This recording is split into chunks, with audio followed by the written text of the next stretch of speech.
Bangkok, U.S. Defense Secretary Jim Mattis is visiting the Korean peninsula at a momentous juncture in the faltering effort to persuade Pyongyang to halt and dismantle its nuclear weapons program. Ominous questions hang in the air.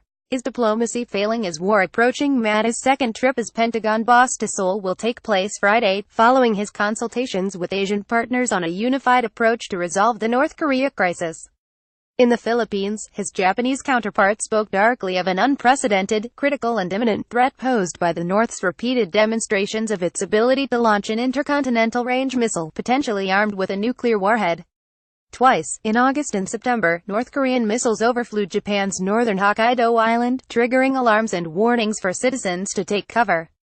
As North Korea's capabilities rush toward putting the U.S. mainland in range, Mattis has stuck to the American diplomacy and pressure campaign led by Secretary of State Rex Tillerson. The goal is to compel the North to a complete and irreversible removal of its nuclear arsenal. Everyone is out for a peaceful resolution.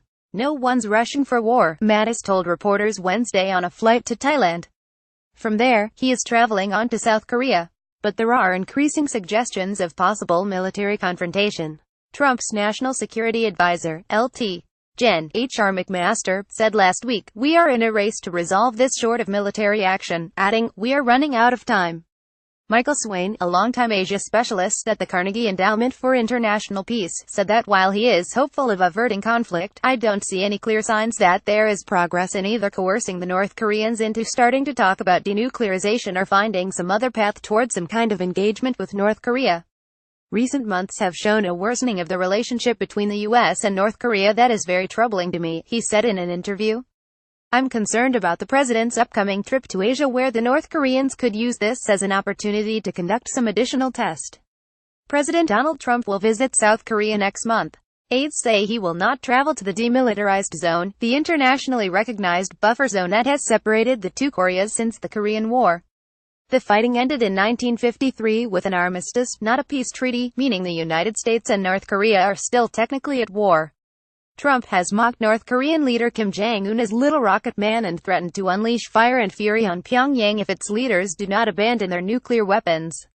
Kim seems undaunted by threats and unresponsive to diplomatic overtures.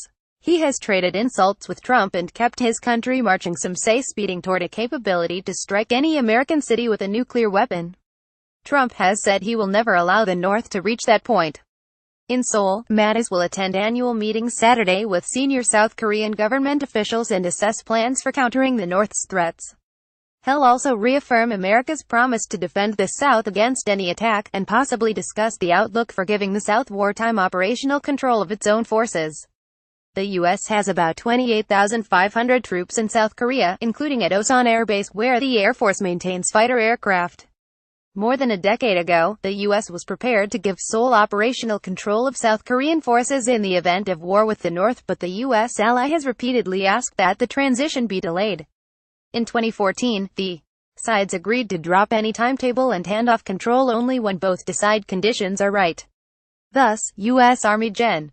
Vincent K. Brooks, who commands all U.S. troops in Korea, also would be in charge of South Korean troops if war broke out tomorrow.